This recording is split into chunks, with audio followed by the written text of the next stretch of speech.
একদিন সোনা লোহাকে বলল, আমাদের দুজনকেই লোহার হাতুড়ি দিয়ে মারা হয়, কিন্তু তুমি এত চেঁচাও কেন? লোহা তখন বলল, নিজেকে যখন নিজেরই কেউ মারে তখন ব্যথা অনেক বেশি লাগে। নির্দিষ্ট কারোর সাথে প্রতিদিন দীর্ঘক্ষণ ধরে কথা বলতে নেই, এতে মায়া বাড়ে, সাথে কষ্ট। বরফ, বালি আর সম্পর্ক যত শক্ত করে ধরে থাকবেন, এটা তত দ্রুত নিঃশব্দে আঙ্গুলের ফাঁক দিয়ে বেরিয়ে যাবে।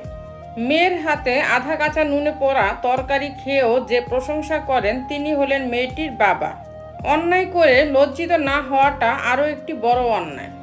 টাকা জমিয়ে শখের জিনিস কেনার মর্মটা একমাত্র মধ্যবিত্ত পরিবারের ছেলে মেয়েরাই বোঝে। মানুষকে সম্মান দিতে শেখো, এতে করে নিজেও সম্মান পাবে।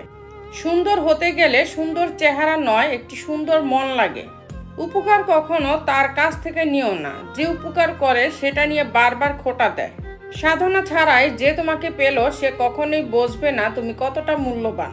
অদৃশ্য ভাইরাস যদি আমাদের ভয় দেখাতে পারে, আমাদের মারতে পারে, অদৃশ্য রবও আমাদের বাঁচাতে পারে। তাই উপরওয়ালার উপর বিশ্বাস রাখুন, তাকে ভালোবাসুন। মানুষ সেই লড়াই কখনো জিততে পারে না যেখানে শত্রু তার আপনজন। নীরবতার থেকে বড় কোনো জবাব নেই, ক্ষমার থেকে বড় কোনো সাজা নেই। রবকে ভালোবাসা আর মানুষের ভালোবাসার মধ্যে পার্থক্য কি জানেন?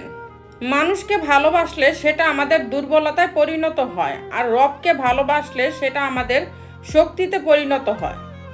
জীবনে টাকাই সব কিছু নয়, কিন্তু সব কিছুতেই টাকার দরকার হয়। এখন মানুষ ভালো স্মৃতিগুলোকে পেন ড্রাইভে রাখে আর খারাপ স্মৃতিগুলোকে মনে রাখে। ছোট মন আর ভাঙা মন নিয়ে কখনো বড় কাজ করা যায় না।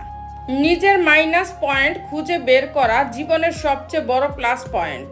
ঠাট্টার মাধ্যমে সবাইকে আনন্দ দেওয়াকে মজা করা বলে, ঠাট্টার ছলে কাউকে আঘাত করাকে মজা করা বলে না, অপমান করা বলে। কথা বলার আগে ভেবে বলুন, কারণ বলা কথা কারো খুশি নষ্ট করে দিতে পারে। জোর আর জেদ করে সব পাওয়া গেল, কারো মন আর ভালোবাসা পাওয়া যায় না। চোখের জলটা সহজেই মুছে ফেলা যায়, কিন্তু চোখ থেকে জল পড়ার কারণটা মুছে ফেলা যায় না। শ্রদ্ধা করে কেউ যেমন ছোট হয়ে যায় না, তেমনি ঘৃণা করেও কেউ কখনো বড় হতে পারে না। মানুষ নামের প্রাণীগুলো বড়ই অদ্ভুত। আপন হতে সময় লাগে না, আবার পর হতেও সময় লাগে না। মানুষ এখনো এটা বোঝে না যে উপরওয়ালা সম্পর্কটাকে বানিয়েছেন একে অপরের কেয়ার করার জন্য, একে অপরকে ব্যবহার করার জন্য নয়। জীবনে একা থাকাই ভালো, কারণ জীবনে যত বেশি নতুন মানুষের সাথে পরিচয় হবে, মন খারাপের কারণ ততই বেড়ে যাবে। ভেঙে যাওয়া বিশ্বাস আর কেটে যাওয়া ছোটবেলা কখনোই আর ফিরে আসে না।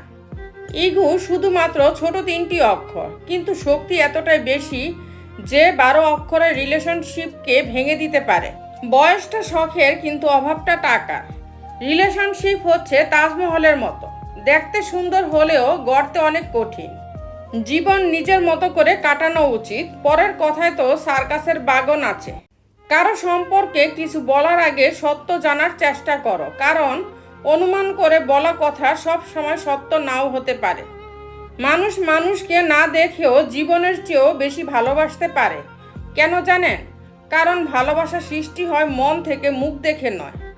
কত শত পারফিউম আসবে যাবে, কিন্তু মায়ের আঁচলের গন্ধ সেই একই থেকে যাবে।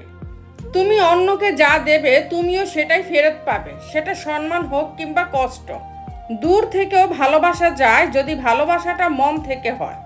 কেউ প্রচণ্ড কষ্ট দেওয়ার পরেও 2-1টা মধুর মধুর কথা বললেই তার দেওয়া সব কষ্ট ভুলে যাই আমি। হসপিটালের বিছানায় গিয়ে পড়ে থাকুন, কারা আপনার আপনজন চিনে যাবেন। আমাকে কেউ খারাপ ভাবলে আমি কিছু মনে করি না। একজন মানুষ কখনো সবার প্রিয় হতে পারে না। তো বন্ধুরা, ভিডিওটি যদি ভালো লেগে থাকে তাহলে ভিডিওটিতে একটি লাইক করে দিবেন, চ্যানেলটিকে সাবস্ক্রাইব করে পাশে থাকবেন। আর হ্যাঁ, নিজের খেয়াল অবশ্যই রাখবেন, কারণ এই স্বার্থপর পৃথিবীতে আপনার খেয়াল কেউ রাখবে না। দেখা হচ্ছে পরের ভিডিওতে, ততক্ষণ সুস্থ থাকবেন। Take care.